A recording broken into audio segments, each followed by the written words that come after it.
Pemirsa, alarm perundungan ataupun bullying itu kembali meraung keras. Pada 15 Oktober 2025 ini, kampus Universitas Udayana di Bali diguncang kabar duka setelah Timothy Anugrah Saputra, mahasiswa semester 7 jurusan Sosiologi di Fakultas Fisip, ditemukan meninggal dunia. Ia diduga mengakhiri hidupnya dengan melompat dari lantai 4 gedung Fisip setelah mengalami tekanan sosial yang berat dari teman-temannya sendiri. Nah, dari kasus ini kita belajar bagaimana mengenali bentuk-bentuk perundungan dan apa saja konsekuensi hukumnya. Kita ke grafis yang pertama, pemirsa. Jadi perundungan verbal ini adalah salah satu bentuk dari perundungan itu sendiri, pemirsa. Di mana ketika bentuknya ini verbal berupa hinaan, kemudian juga mengejek, memberi julukan buruk, mengancam secara lisan. Kemudian bentuk yang kedua ini adalah perundungan fisik, misalnya seperti memukul, kemudian menendang, mendorong, menjambak, ataupun merusak barang milik dari korban. Nah, bentuk perundungan yang ketiga ini adalah perundungan sosial dalam bentuk mengucilkan misalnya, kemudian menyebarkan gosip, mengajak orang lain untuk menjauhi korban.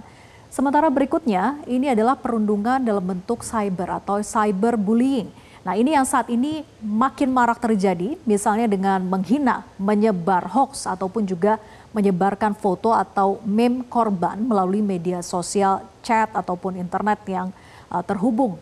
Nah, yang terakhir ini adalah perundungan seksual dalam bentuk misalnya berupa komentar, candaan, gestur atau sentuhan yang bersifat seksual tanpa ada persetujuan dari pihak korban. Nah, pemirsa, perundungan bisa terjadi dalam berbagai bentuk dan seringkali itu sulit dikenali jika tidak diamati dengan seksama. Penting bagi kita untuk memahami bahwa semua bentuk bullying itu sama-sama berdampak negatif bagi korban. Nah, lalu apa saja ciri-ciri anak atau seseorang yang mengalami perundungan? Kita ke grafis berikutnya.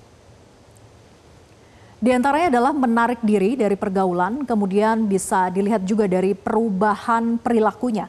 Menjadi misalnya murung, kemudian mudah cemas atau mudah marah.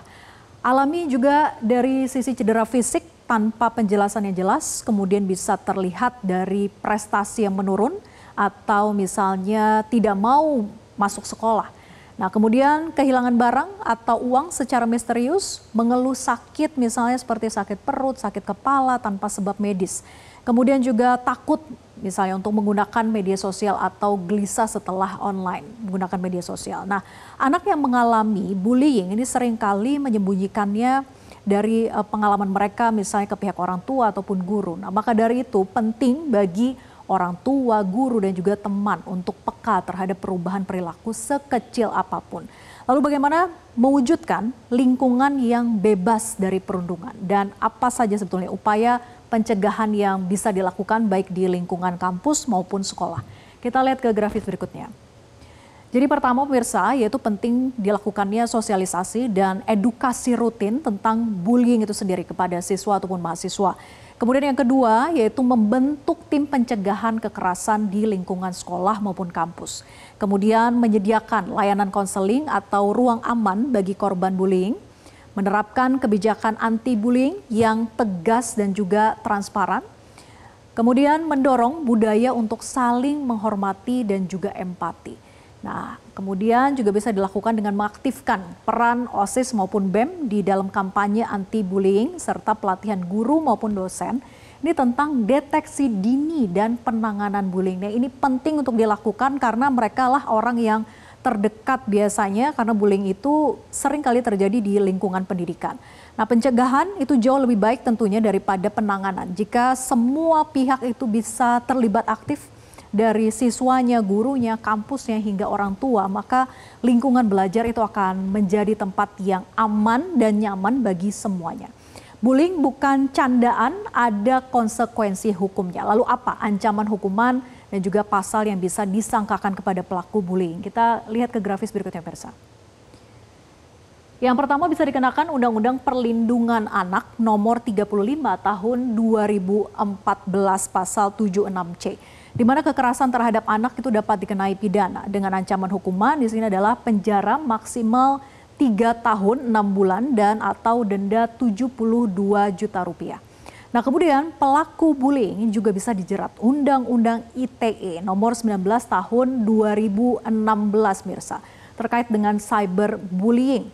Itu pasal 27 ayat 3 tentang penghinaan pencemaran nama baik melalui media elektronik. Dengan ancaman hukumannya yaitu penjara maksimal 4 tahun dan atau denda 750 juta rupiah.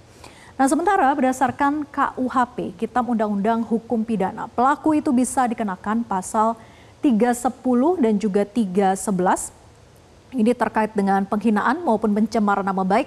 Sementara pasal 351 ini berkaitan dengan pelaku yang melakukan penganiayaan secara fisik dengan ancaman hukuman mulai dari pidana ringan hingga 5 tahun penjara tergantung tingkat keparahan dan juga tentunya bukti yang bisa dihadirkan di persidangan. Nah, pelaku bullying itu bisa dijerat hukum, bukan hanya diberi teguran. Ini penting agar masyarakat sadar bahwa bullying bukan hanya kenakalan biasa, tapi bisa berdampak serius secara hukum dan juga psikologis. Nah, pemirsa, kasus kematian Timothy bukan hanya tentang satu nyawa yang hilang, tetapi juga peringatan keras akan pentingnya menciptakan lingkungan kampus ataupun sekolah yang aman, empatik, dan juga bebas tentunya dari kekerasan psikologis. Peristiwa tragis ini mengguncang nalar publik bahwa bullying bukan hanya soal keisengan dan kenakalan remaja ataupun dinamika pergaulan, melainkan patologi sosial yang bisa merenggut nyawa, menghancurkan masa depan dan meninggalkan luka psikologis yang tidak pernah pulih, baik bagi korban maupun keluarganya. Pendekatan yang tentunya menyatukan aspek hukum, pencegahan melalui pendidikan, dan penanganan yang komprehensif itu menjadi fondasi yang kuat agar kebijakan anti-bullying itu tidak berhenti sebagai simbolik semata, melainkan mampu untuk menyentuh akar struktural dari persoalan yang selama ini diabaikan.